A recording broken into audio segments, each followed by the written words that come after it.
अय्यदका बिनस्रिही वबिलमुमिनीन।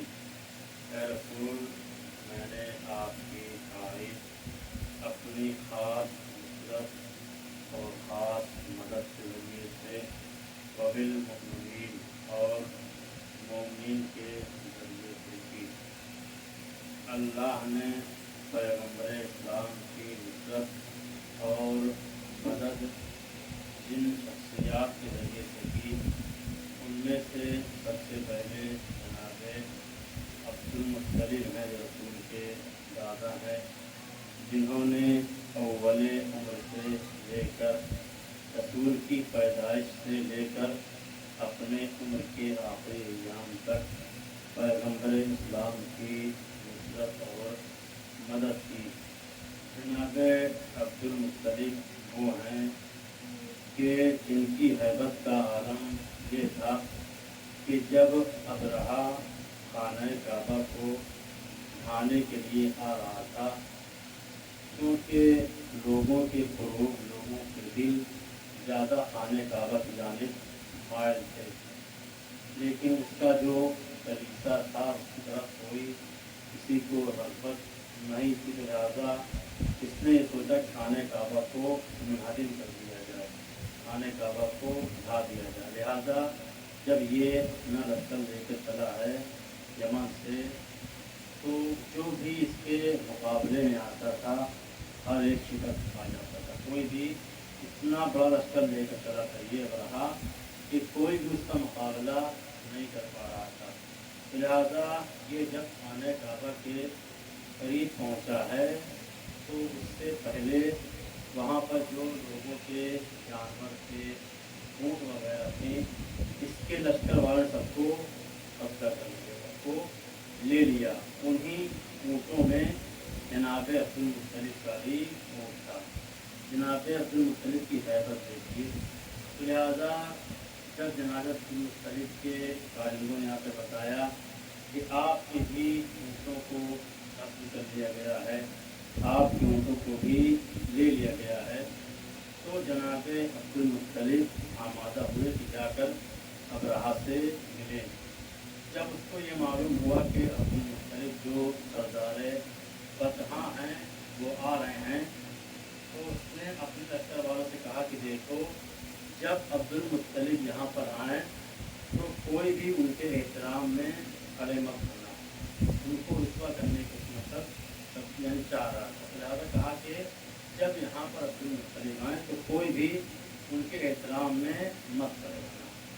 तो लिहाजा जब जनाब अब्दुल मुत्तलिब आएँ तो मिलता यह है कि सबसे पहले अबरहा खुद उनके एहतराम में खड़ा हो गया। उनकी इतनी हैबत थी। जैसे अब्दुल मुत्तलिब दाखिल हुए, खुद ही यानी जिसने लश्कर वालों से कहा था कि कोई भी खड़ा नहीं होता उनके एहतराम में, लेकिन जैसे ही जनाब अब्दुल मुत्तलिब वहाँ पर वारिद हुए उसके पास, अबरहा खुद ब खुद अपनी जगह छोड़कर उड़ गया। जब वो खड़ा हुआ तो सारे लश्कर वाले भी उड़ गए। तो लिहाजा जनाब अब्दुल मुत्तलिब आते हैं अबरहा के पास और कहते हैं कि देखो, तुम्हारे लश्कर वालों ने हमारे ऊँट को गस्ब कर लिया है, लिहाजा मैं इस गरज से आया हूँ कि ताकि मैं तुमसे अपने ऊँटों का मुतालबा करूँ। तो अबरहा को बड़ा ताज्जुब हुआ इस बात पर, जनाब मुत्तलिब की इस बात पर उसको बड़ा ताज्जुब हुआ। कहा कि मैंने सोचा था कि आप खाने काबा की हिफाजत की बात करेंगे, उसके बचाव की बात करेंगे, आपको तो खाने काबा की फिक्र नहीं है, बल्कि आप तो अपने ऊँट के बारे में बात कर रहे हैं। अल्लाह ने क्या कहा कि मैंने अपने रसूल की नुसरत और मदद किसके ज़रिए से की? साहिब ईमान के ज़रिए से की, वबिल मुमिनीन। तो कहा बढ़ाने को मैंने सोचा था कि आप खाने काबा की हिफाजत के लिए बात करेंगे, क्योंकि मैं उसको मुहर्रम करने के लिए जा रहा हूँ, लेकिन आपको तो अपने ऊँटों की पड़ी है। तो ईमान देखे जनाब अब्दुल मुत्तलिब का। जनाब अब्दुल मुत्तलिब कहते हैं कि अना रब्बुल इबिल, मैं ऊँटों का मालिक हूँ, ये ऊँट मेरी मिल्कियत है। अना रब्बुल इबिल वलिल बैत रब्बुन, और उस घर का यानी खाने काबा का भी एक मालिक है जो अनकरीब उसको बचा लेगा। यानी जनाब अब्दुल मुत्तलिब का ये अल्लाह पर ईमान था। बैतुल्लाह, खाने काबा اللہ کا گھر ہے، اس کا مالک وہ ہے، میں اپنے اونٹوں کا مالک ہوں۔ اس کے بعد جب ابرہہ کا لشکر آتا ہے تو پڑھتے رہتے ہیں، سنتے رہتے ہوں گے آپ، سورہ فیل اگر آپ پڑھیں تو مل جائے گا کہ اللہ نے ابابیل کے ذریعے سے اس لشکر کو اس طریقے سے بنا دیا کہ اسکم معقول، جس طریقے سے چبایا ہوا غصہ ہوتا ہے، یعنی اتنے بڑے بڑے لشکر اس سے ٹکرائے لیکن کوئی اس کو شکست نہ دے سکا۔ تو اللہ کی جانب سے ننھے ننھے پرندے آئے، چھوٹے چھوٹے پرندے آئے اپنے منہ میں کنکریاں لے کر، یعنی یہاں پر ایک بات کی یہ بھی دلیل ہے کہ جب بھی اللہ کسی بڑے کو یا سپر پاور کو شکست دینا چاہتا ہے تو وہ اپنی چھوٹی مخلوق کے ذریعے سے دیتا ہے۔ اور آج کے زمانے میں حالات حاضرہ میں آپ دیکھ سکتے ہیں، جو اپنے آپ کو سب سے بڑا طاقتور کہہ رہا تھا، جو اپنے آپ کو سپر پاور کہہ رہا تھا، لیکن سب سے چھوٹا ملک ایران نے اس کو منہ توڑ جواب دیا ہے۔ یہ اس بات کی دلیل ہے کہ اللہ جب کسی بڑے کو شکست دیتا ہے تو چھوٹے کے ذریعے سے دیتا ہے۔ ایک صلوات پڑھیں اللہم صلی اللہ محمد و آل محمد۔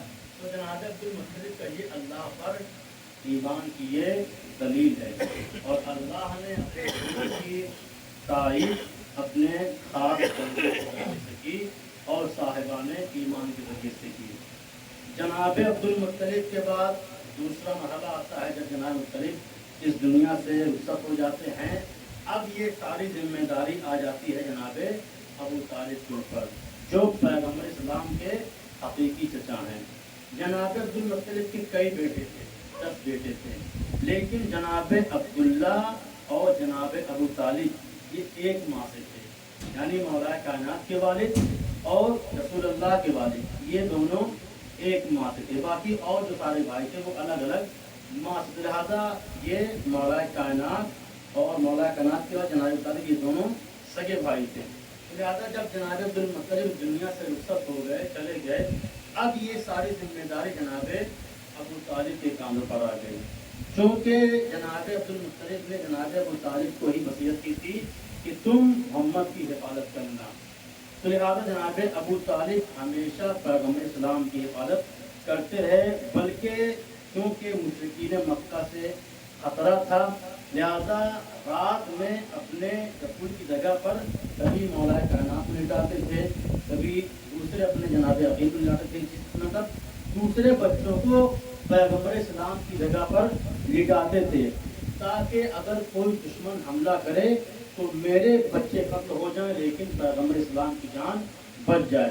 ایک مرتبہ ایسے ہوتا ہے کہ پیغمبر اسلام نگاہوں سے اوجل ہو گئے، ان کو نظر نہیں آ، جناب طالب کو خطرہ محسوس ہوا، کیا پتہ کیا نہ ہو، کیا نہ ہوتا، کسی نے پیغمبر کو کہیں کوئی اذیت دینے کی، کہیں کسی نے تلاش جستجو نہ کی ہو، تو لہٰذا جناب ابو طالب جب پریشان ہوئے تو بنی ہاشم کے جوانوں کو جمع کیا اور سب کو ایک ایک خنجر دے دیا، سب سے کہا اپنے پاس تم خنجر لے لو، اور جو قریش کے بڑے بڑے لوگ تھے سب کو ایک مقام پر بلایا اور جمع کیا تاکہ کچھ باتیں کریں۔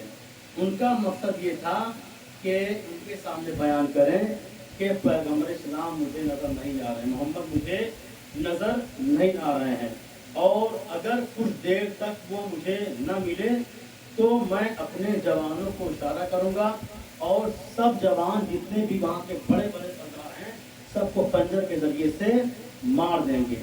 تو لہٰذا جناب ابو طالب نے سب کو، جتنے بھی بڑے بڑے لوگ تھے سب کو بلایا، جمع کیا، لیکن کچھ ہی دیر کے بعد پیغمبر اسلام سامنے سے آتے ہوئے دکھائی دیے، تو جناب ابو طالب نے کہا کہ دیکھو، سارے جوانوں سے کہا کہ تمہارے پاس جو ہے ہتھیار وہ اپنے پاس سے نکال لو۔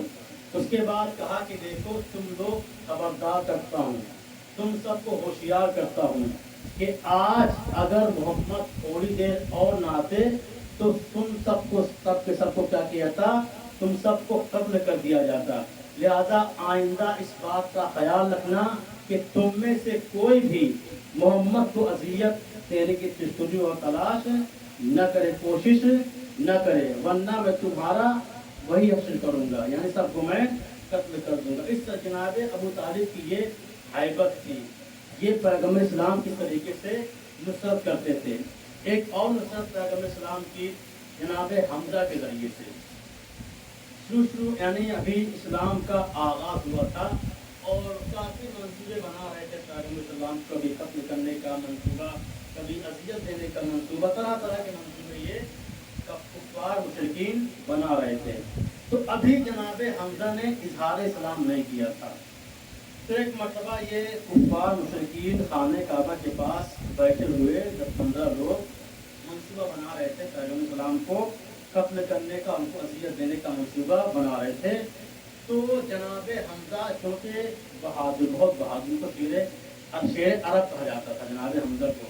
तो जनाब हमजा शिकार करके वापस आ रहे थे कि जब वहाँ से जनाब हमजा का गुजर हुआ है खाने काबा के पास से, कि उसी असना में किसी मुशरिक ने, किसी काफिर ने पैगम्बर इस्लाम की शान में गुस्ताखी की और ये आवाज़ जाकर जनाब हमजा के कानों से टकराई।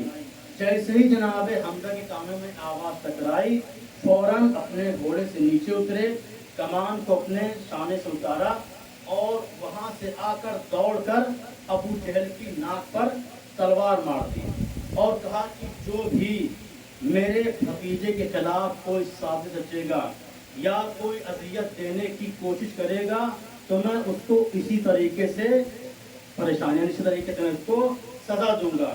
तो ये लिहाज के बाद जनाब हमजा वापस आ जाते हैं। जब पैगम्बर इस्लाम को ये बात मालूम हुई कि जनाब हमजा ने अबू जहल की नाक पर कमान मार दी और उसकी नाक को तोड़ दिया, तो पैगम्बर इस्लाम ने कहा कि ए चचा जान, आपने मेरे साथ भलाई की, लेकिन मैं आपका ये एहसान नहीं मानता। तो जनाब हमजा ने कहा क्यों? कहा कि जब तक आप अलल ऐलान इस्लाम का इज़हार नहीं करेंगे तब तक मैं आपका एहसान नहीं मानूंगा। वहीं पर जनाब हमजा ने कहा कि अशहदु अल्ला इलाहा इल्लल्लाह व अशहदु अन्ना मुहम्मदुर रसूलुल्लाह। तब पैगम्बर इस्लाम ने कहा कि ऐ जान, अब आपका मुझ पर एहसान भी है, अब आपका मुझ पर करम भी है, लेकिन अगर आपने इज़हार इस्लाम न किया होता तो मैं आपकी कोई भलाई कबूल करने वाला नहीं था। ये है पैगम्बर इस्लाम। तो जो लोग जनाब अबू तालिब के ऊपर कुफ्र का बहतान लगाते हैं कि जिसने हर मकाम पर पैगम्बर इस्लाम की नुसरत की थी, अगर उस अबू तालिब ने इस्लाम का इजहार न किया होता तो पैगम्बर इस्लाम कभी भी आपका एहसान मानने के लिए तैयार न होते, बल्कि पैगम्बर इस्लाम ने आकर जनाब अबू तालिब के कब्र पर कहा था, ऐ चचा जान, आपने मेरी वो परवरिश की है जो एक बाप बेटी की करता है। आपका मुझ पर भी एहसान है और आपका इस्लाम पर भी एहसान है। सलवात पढ़े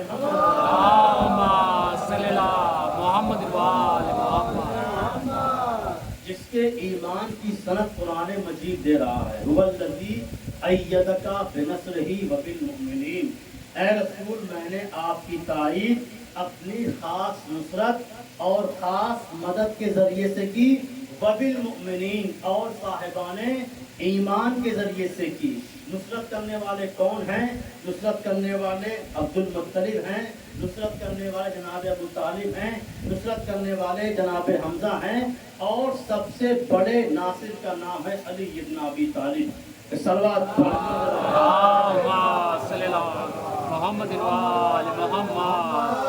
जिसने दावतुल अशरा में कहा था कि अना नासिर का या रसूलल्लाह, ऐ अल्लाह के रसूल, मैं आपकी नुसरत का वादा करता हूँ।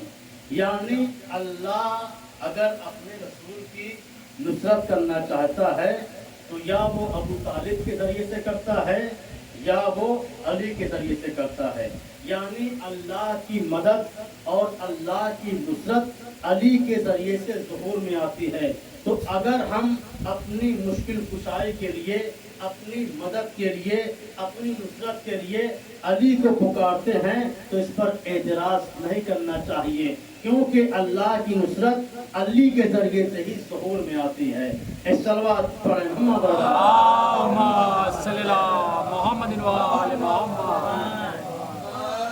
लोग हम लोगों पर اعتراض کرتے ہیں کہ آپ لوگ جب نماز میں کہتے ہیں کہ ایاک نعبد و ایاک نستعین، یعنی اے پروردگار ہم تیری ہی عبادت کرتے ہیں، و ایاک نستعین اور تجھ ہی سے مدد چاہتے ہیں، تو جب آپ نماز میں ایاک نعبد و ایاک نستعین کہتے ہیں تو پھر علی کو مشکل کشائی کے لیے کیوں پکارتے ہیں؟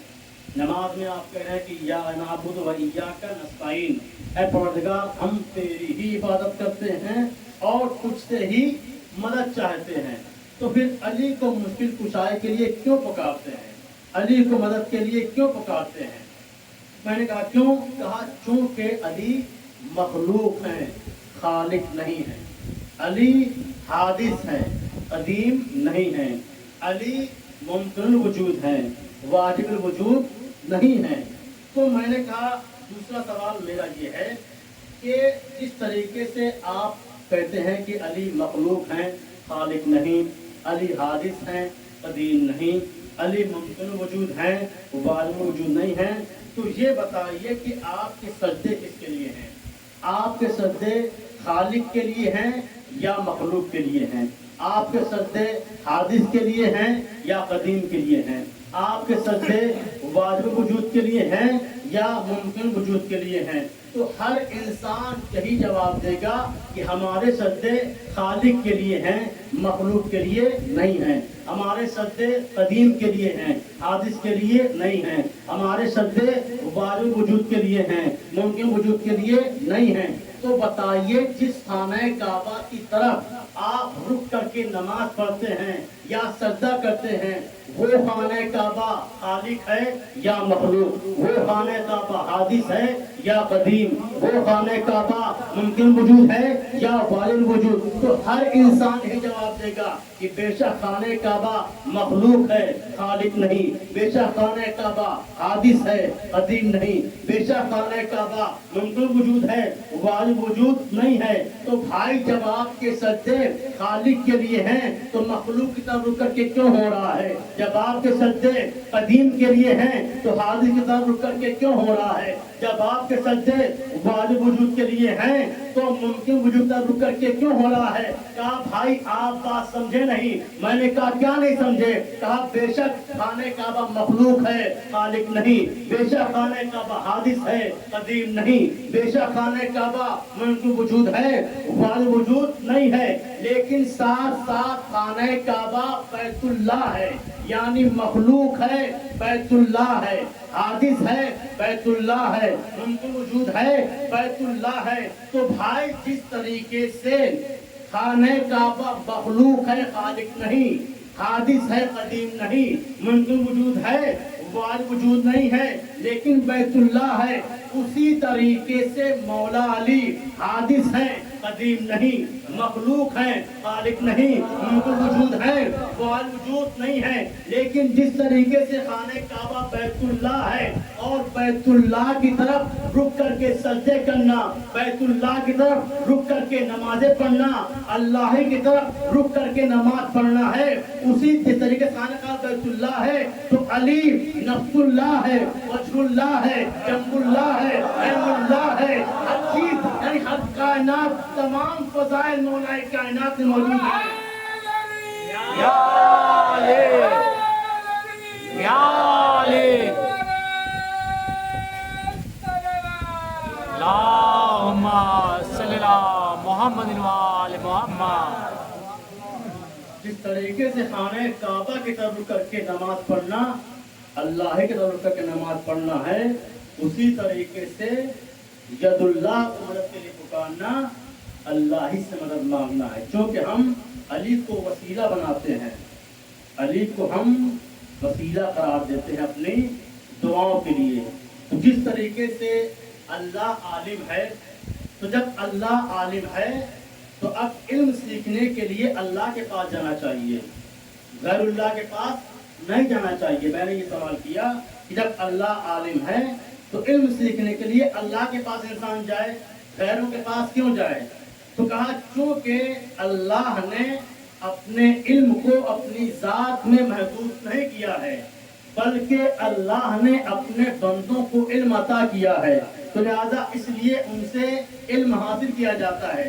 اسی طریقے سے اللہ رازق ہے، لیکن اس نے رزاقیت کو اپنے تک محدود نہیں کیا ہے، بلکہ اللہ نے ایک گھر کو وسیلے رزق بنایا ہے۔ وسیلے رزق بنانے کے لیے فرشتوں کو آسمان سے بھیجا ہے، فرشتے آئے ہیں اور اس گھر سے روٹی مانگ کر گئے ہیں، تو لہٰذا ہم رزق کے لیے اسی گھر کو اپنا وسیلہ بناتے ہیں۔ اللہ نے رزاقیت کو اپنے تک محدود نہیں کیا ہے، بلکہ ایک گھر کو وسیلہ رزق بنایا ہے، تو ہم اسی گھر کو رزق کے لیے وسیلہ بناتے ہیں۔ ایک صلوات پڑھیں۔ اللهم صل على محمد وآل محمد۔ مختلف طریقے سے لوگ باتیں کرتے ہیں کہ آپ لوگ گھما دیتے ہیں، آپ لوگ بہکا دیتے ہیں۔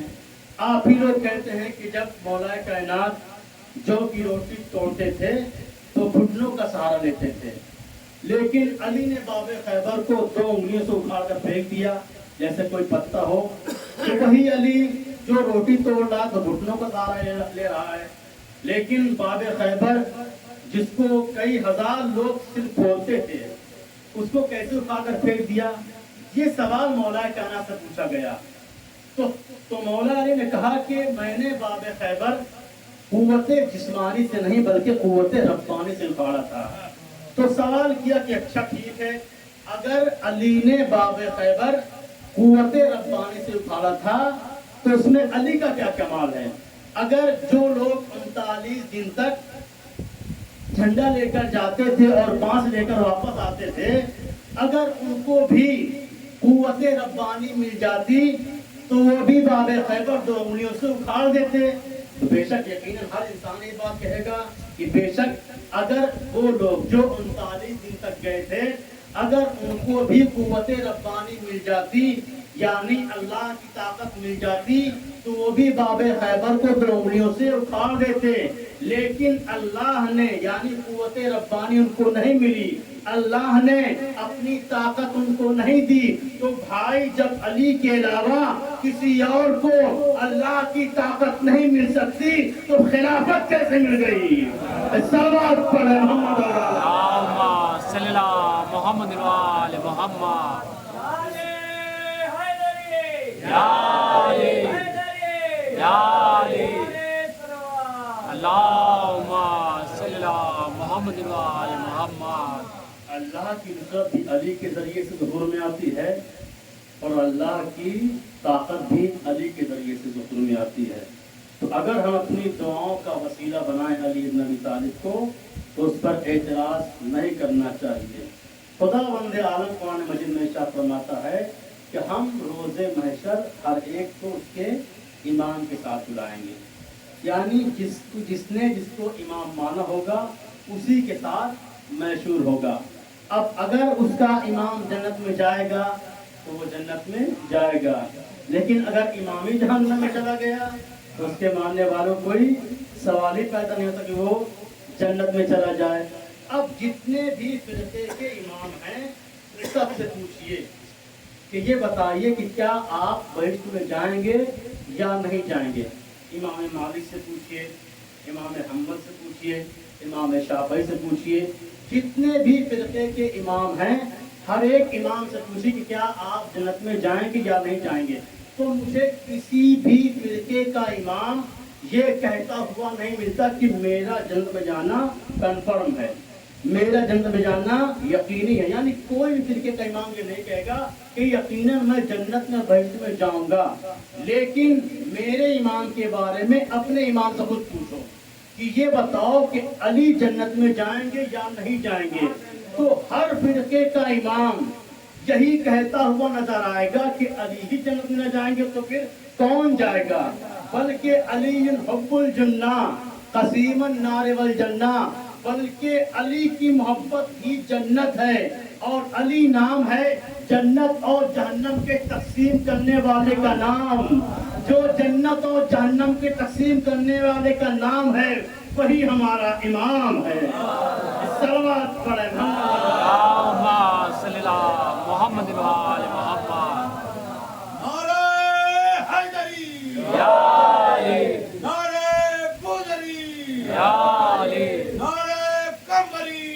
आले नारे सलावत। सल्लल्लाहु मोहम्मद व आले मोहम्मद। अल्लाह की नुसरत अली के जरिए से ज़ुहूर में आती है। चाहे अल्लाह अपने रसूल की मदद करे और चाहे हमारी मदद करे, वो अली के जरिए से ज़ुहूर में आती है। तो हम अली को अपनी दुआओं का वसीला करार देते हैं, अली को अपनी दुआओं के लिए ज़रिया करार देते हैं। तो इस पर इंसान को एतराज़ नहीं करना चाहिए। और इमाम अली की ही नुसरत और मदद के ज़रिए से इस्लाम परवान चढ़ा है। जनाब खदीजा की दौलत, अबू तालिब की हिमायत और अली की क़ुव्वत बाज़ू ने इस्लाम की कमज़ोर बुनियादों में क़ुव्वतों का जोर बुझेदा है। और अली की ही दुश्मनी की वजह से इमाम हुसैन को कत्ल किया गया है, शहीद किया। क्योंकि इमाम ने करबला के मैदान में पूछा कि तुम मुझे क्यों कत्ल कर रहे हो? तो कहा कि बुग़्ज़न अभी हम तुमको तुम्हारे बाबा के दुख में कत्ल कर रहे हैं, तुम्हारे बाबा की दुश्मनी में कत्ल कर रहे हैं।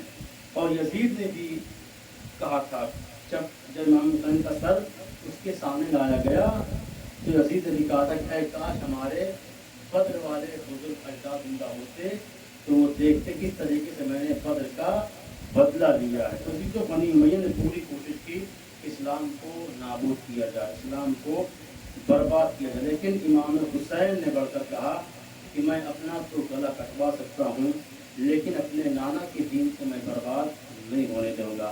नुसरत का वादा किया है जनाब अबू तालिब ने। हर मकाम पर औलादे अबू तालिब ने दीन इस्लाम की नुसरत की है, चाहे वो औन मोहम्मद हों, चाहे वो जनाब कासिम हों, चाहे वो जनाब अली अकबर हों। हर एक इस्लाम की सिफर बने हुए हैं, हर एक ने इस्लाम के लिए अपनी जान को कुर्बान किया। अजीज़ों, आज मुहर्रम की 6 तारीख है और आम तौर से आज के दिन जनाब अली अकबर के मसाइब पढ़े जाते हैं। जनाब अली अकबर का बचपना है, एक सहराई अरब दूर दराज से रहने वाला आता है इमाम हुसैन के पास। कुछ सवालात की तरफ से आया हुआ था। जब वो इमाम से मुलाकात कर रहा था कि उसी दरमियान जनाब अली अकबर जो भी कमसिन थे दहलीज पर आ जाते हैं। जैसे ही उसकी निगाह जनाब अली पर पड़ी, वो कहता है कि मौला मेरे यहाँ कोई औलाद नहीं, मौला आप दुआ करने परवरदिगार मुझे अकबर जैसा बेटा अता कर दे। अजीज जब उसने ये कहा तो इमाम हुसैन ने कहा भाई पहले मेरे कुछ सवालात हैं, उसके कुछ जवाब दे दे। कहा कि मौला क्या सवाल है? इमाम हुसैन ने कहा अच्छा ये बताओ कि अगर परवरदिगार आलम तुझे अकबर जैसा बेटा अता करे और उस बेटे के पैर में कांटा चुभ जाए तो क्या तू बर्दाश्त करेगा? तो उसने कहा कि मौला मैं अपनी आँखों में कांटा बर्दाश्त कर सकता हूँ, लेकिन अकबर जैसे बेटे के पैर में कांटा बर्दाश्त नहीं कर सकता। उसके बाद इमाम ने कहा कि अच्छा ये बताओ कि अगर परवरदिगार आलम तुझे अकबर जैसा बेटा अता करे और वो बेटा तुमसे कोई ख्वाहिश करे, किसी चीज़ की आरज़ू करे, तो क्या वो चीज़ तुम ला कर दोगे? तो कहा कि मौला मैं अपनी जान की बाजी लगा दूंगा, लेकिन अकबर जैसे बेटे की तमन्ना को ज़रूर पूरी करूंगा। इमाम हुसैन ने कहा भाई तू अकबर जैसे बेटे की तमन्ना न कर, क्योंकि अकबर के सीने में, अकबर के पैरों में कांटा नहीं लगेगा, बल्कि अकबर के सीने में बर्छी की अनी लगेगी। और ये मेरा अकबर करबला के मैदान में मुझसे किसी बड़ी चीज़ का मुतालबा नहीं करेगा, बल्कि मेरा लाल एक उदय आप का मुतालबा करेगा। लेकिन हुसैन इतना मजबूर होगा कि मैं अपने लाल को एक उदय आप भी न दे सकूंगा। हाँ ज़्यादातर लोग करबला आ गई। अब यके बाद दीगरे जाते हैं, जामे शहादत को नोश फरमाते हैं। उसके बाद मौला जनाब अकबर आते हैं और कहते हैं बाबा जान हमें भी मैदान में जाने की इजाज़त दीजिए। इमाम हुसैन सर से लेकर पैर तक देखते हैं और कहते हैं मेरे लाल अली अकबर तुम तो मेरे नाना के शबीह हो मेरे लाल, जब कभी मैं अपने नाना को देखना चाहता हूँ मैं तुझे देख लिया करता हूँ। लेकिन अज़ादारों जनाब अकबर ने काफ़ी इसरार किया, इमाम हुसैन ने इजाज़त दी और कहा देखो बेटा जाते रहे हो लेकिन पीछे मुड़ मुड़ कर देखते रहना। हाँ आज़ादारों जब जनाब पर सवार हुए घोड़े पर, अभी कुछ दूर चले थे कि क्या देखा कि इमाम हुसैन पीछे पीछे चले आ रहे हैं। जनाब पर वापस आते हैं और कहते हैं बाबा आपने मुझे रुखसत कर दिया था, बाबा आप क्यों आ रहे हैं? तो इमाम हुसैन कहते हैं मेरे लाल, अगर आज तुम साहिब औलाद होते तो तुम जानते कि बाप के दिल में बेटे की क्या मोहब्बत होती है। आज़ादारो जनाब एक बार मैदान में चले हैं, लेकिन इमाम हुसैन पीछे पीछे चलते जा रहे थे। कभी गिरते थे, कभी उठते थे, कभी गिरते थे, कभी उठते थे। कहते थे या बुनैया महलन महला, या बुनैया महलन महला, ऐ मेरे लाल जरा आहिस्ता चलो। आज़ादारो जनाब एक बार मैदान कारजार में आते हैं। ऐ मलूनो तुम्हें कौन कहता है कि मैं हुसैन को सर को जुदा करूंगा? आओ पहले हुसैन की कलील जवान से जंग करो। जनाब अली अकबर ने वो शराना जंग की है कि फौज अशकिया में अलामान हफीज सदाएं बुलंद हो गई। और उसके बाद जनाब अली अकबर के ऊपर प्यास का गलबा होता है। जनाब अली अकबर वापस आते हैं और कहते हैं बाबा अगर एक कतरा आब मिल जाता तो मैं इन मलूनों को बता देता कि अली के पोते किस तरीके से जंग करते हैं। अज़ादारो इमाम हुसैन ने कहा मेरे लाल, अरे पानी तो नहीं है लेकिन अपनी जबान को मेरे दहन में रख दो, शायद कुछ सुकून मिल जाए। अज़ादारो जनाब अकबर ने जब अपनी जबान इमाम हुसैन के दहन में रखा फौरन खींच के कहा बाबा अरे आपका दहन तो मुझसे ज्यादा सूखा हुआ है। अज़ादारो उसके बाद जनाब अकबर मैदान कारजार में आते हैं, दोबारा हमला करना शुरू करते हैं। लेकिन 3 दिन का भूखा और प्यासा अली अकबर कहाँ तक जंग करता? चारों तरफ से घेर लिया गया। हमले पर हमला शुरू हुआ। किसी शकी मलून ने नेज़े को सीने पर मारा, इतनी तेज नेज़ा मारा कि नेज़ा जनाब अकबर के कलेजे में दर आया। जनाब अली अकबर ने नेज़े को पकड़ा। जनाब अली अकबर अपनी जानिब खींचते थे, वो मलून अपनी जानिब खींचता था। अज़ादारो जब दोनों तरफ की ताकत लगी है तो नेज़ा टूट गया। अज़ादारो आवाज दी अस्सलाम अलैका या बता, ऐ बाबा जान मेरा आखिरी सलाम कबूल कीजिए।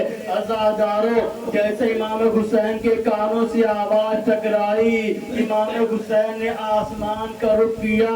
ऐ मेरे लाल अली अकबर, अरे मेरे आंखों की बीनाई रुखसत हो गई। अजबन अल्लाह, खुदा आपको कोई गम न दे सिवाय गमे मजलूम करबला के। अज़ादारो न जाने किस तरीके से गिरते पड़ते इमाम हुसैन जनाब अकबर के पास पहुंचे हैं। उसके बाद जब करीब पहुंच गए तो जनाब अकबर करबला की तपती हुई जमीन पर एड़ियां रगड़ रहे थे। इमाम हुसैन बैठ गए और कहा बेटा क्या तकलीफ है? कहा बाबा अरे नेज़े की अनी सीने में दर आई है।